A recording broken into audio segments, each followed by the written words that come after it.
অগ্নিবাণ দ্বিতীয় প্রশ্ন আপনাদের স্ক্রিনে।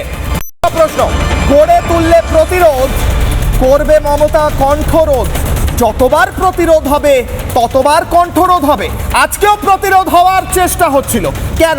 গণতন্ত্রে প্রতিরোধ হওয়া যায় না, করা যায় না। মমতা বন্দ্যোপাধ্যায় প্রতিরোধ করে ক্ষমতায় আসেননি। মমতা বন্দ্যোপাধ্যায় সিঙ্গুর নন্দীগ্রাম করেননি। মমতা বন্দ্যোপাধ্যায় যাননি জ্যোতি বসুর বাড়ির ঘরের সামনে গিয়ে বসতে।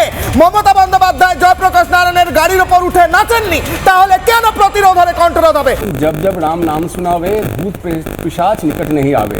तो খুব স্বাভাবিক তৃণমূল বা মমতা ব্যানার্জির অ্যাডমিনিস্ট্রেশন গেরুয়া ধ্বজ এবং সন্ন্যাসীদের দেখে ভয় পাবেন, শ্রীরামচন্দ্রের নামে ভয় পাবেন। এবার আমি একটা অন্য প্রসঙ্গে আসি।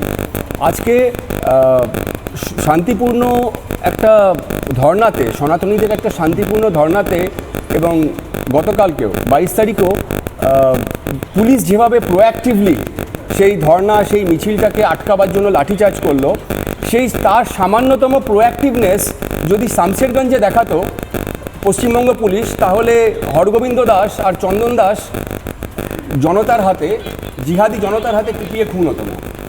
তো মমতা ব্যানার্জি সরকারের, আমার ডাক্তারবাবুর অ্যাডমিনিস্ট্রেশনের উপর ভরসা থাকতে পারে। একজন হিন্দু হিসেবে আমার এই অ্যাডমিনিস্ট্রেশনের উপর কোনো ভরসা নেই। এটা একটা জামাতি অ্যাডমিনিস্ট্রেশন চলছে, বা জামাত কন্ট্রোলড অ্যাডমিনিস্ট্রেশন চলছে।